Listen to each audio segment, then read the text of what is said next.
खूनी कुआं। सीमा गर्मियों की छुट्टियों में अपनी नानी के गांव आई थी। सीमा नानी के घर पहुंचने के बाद अपनी नानी के पैर छूती है और उनसे आशीर्वाद लेती है। तभी उसकी नानी उससे कहती है, इतनी बड़ी हो गई मेरी सीमा, चल जल्दी से हाथ मुंह धो ले, मैं तेरे लिए खाना लगा देती हूँ। भूख लगी होगी ना?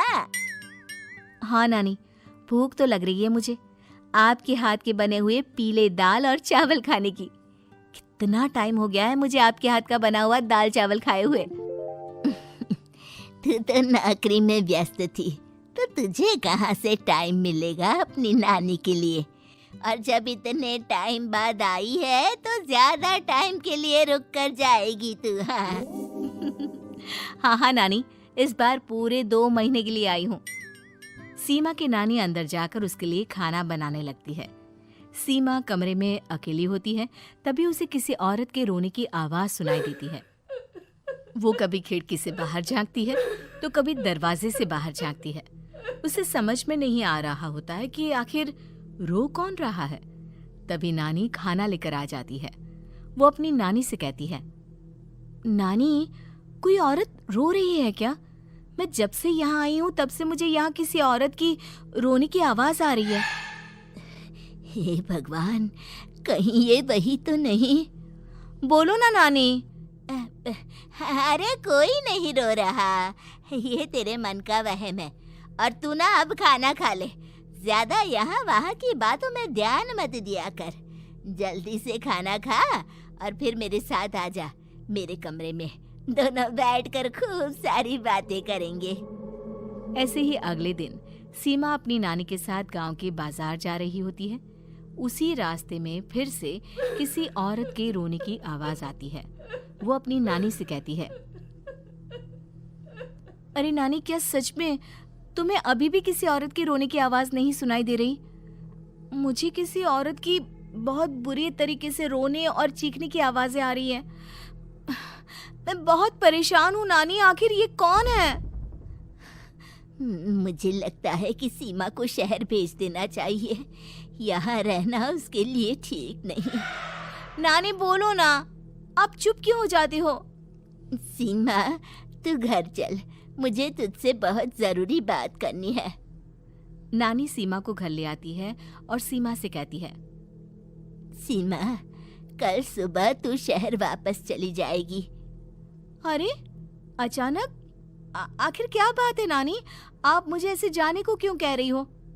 मैं बस जो कह रही हूँ उस पर ध्यान दे। तू कल सुबह यहाँ से चली जाएगी, और ये बात मैं कोई मजाक में नहीं बोल रही। तू कल जाएगी तो मतलब जाएगी। अरे नानी, चली जाऊंगी मैं, ठीक है, पर आखिर बात क्या है ये तो बता दो। मम्मी से कोई बात हुई है या फिर मुझसे कोई गलती हुई है जो तुम मुझे अचानक से जाने के लिए बोल रही हो? देख सीमा, रात बहुत हो चुकी है और मुझे इस बारे में कोई बात नहीं करनी। चल, अब चल के मेरे साथ सो जा। सुबह की बस पकड़कर तुझे शहर भी तो जाना है। सीमा को अपनी नानी का ऐसा व्यवहार देखकर बहुत ही अजीब लगता है। उसे कुछ समझ में नहीं आ रहा होता है कि आखिर उसकी नानी उसे अचानक से गांव छोड़कर जाने के लिए क्यों कह रही है। ये सारी बातें सोचते सोचते सीमा की आंख लग जाती है और वो अपनी नानी के साथ सो जाती है। ऐसे ही आधी रात को सीमा को फिर से किसी औरत की रोने की आवाज सुनाई देती है। वो उस औरत की आवाज सुनकर बार बार करवटें बदल रही होती है और तभी उसे सपने में भी एक अजीब सी औरत की परछाई दिखाई देती है, जो इतना चीख चीख कर रो रही होती है कि सीमा डरकर उठ जाती है। वो पूरे पसीने पसीने हो रही होती है। वो अपने आसपास देखती है तो घर में बिल्कुल शांति का माहौल होता है। सीमा घबरा जाती है। वो अपनी नानी को जगाने की कोशिश करती है, मगर उसकी नानी नहीं जगती। सीमा को फिर से उस औरत की रोने की आवाज सुनाई देती है। आखिरकार सीमा अपने आप को रोक नहीं पाती और वो घर का दरवाजा खोलकर बाहर निकलती है।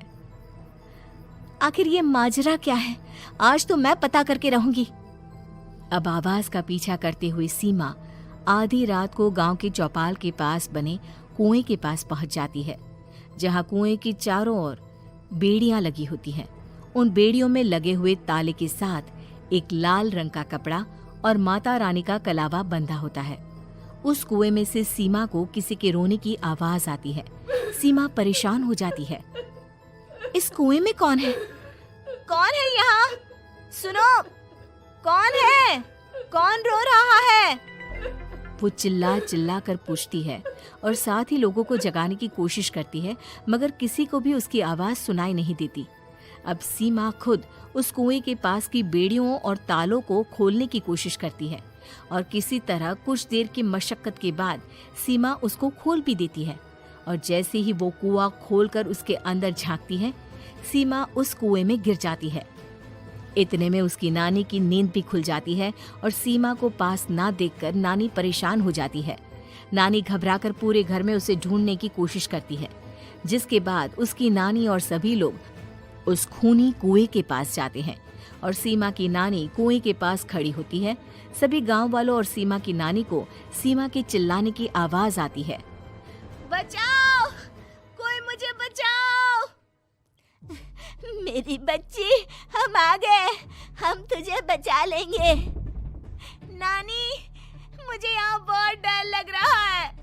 यहाँ इंसान की कटी हुई मुंडिया, हाथ, पैर और कंकाल है और खून भी है। नानी, मुझे डर लग रहा है। आप सब मेरी मदद कीजिए, नहीं तो ये खूनी कुआं मेरी बच्ची को भी खा जाएगा। अरे मुझे तो ये समझ में नहीं आ रहा कि आखिर इस खूनी कुएं को खोला किसने। सालों पहले इसको इतनी मुश्किलों के बाद तांत्रिक बाबा ने बंद किया था। अरे पूरा गांव खूनी कुएं के बारे में अच्छे से जानता है, तो कोई भी जानबूझकर तो ऐसा करेगा नहीं। मतलब किसी ने अनजाने में इसे खोल दिया है भैया।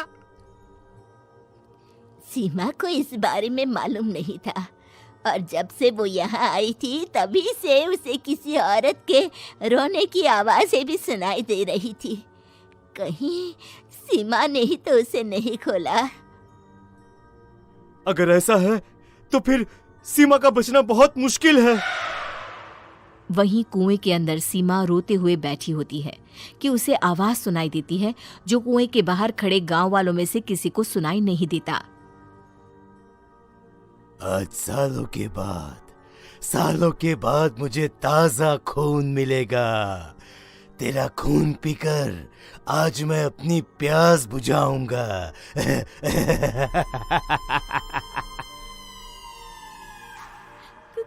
कौन है? मत मारो प्लीज, मुझे जाने दो प्लीज। मैंने किसी का क्या बिगाड़ा है? वो तुझे मरने के बाद पता चल ही जाएगा। जितने में गांव वाले और सीमा की नानी कुछ सोच पाते, उतने में उन्हें सीमा के चिल्लाने की आवाज आती है और अगले ही पल सब शांत हो जाता है। क्या हुआ? सीमा, मेरी बेटी। माफ करना बहन, लेकिन अब सीमा वापस नहीं आएगी। हमें एक बार फिर से कुएं को बंद करना होगा। गांव वाले तभी तांत्रिक को बुलाकर लाते हैं। एक बार फिर अपनी शक्ति से तांत्रिक बाबा उस कुएं को हमेशा हमेशा के लिए बंद कर देते हैं और वहां एक बोर्ड लगा दिया जाता है कि यहाँ आना मना है।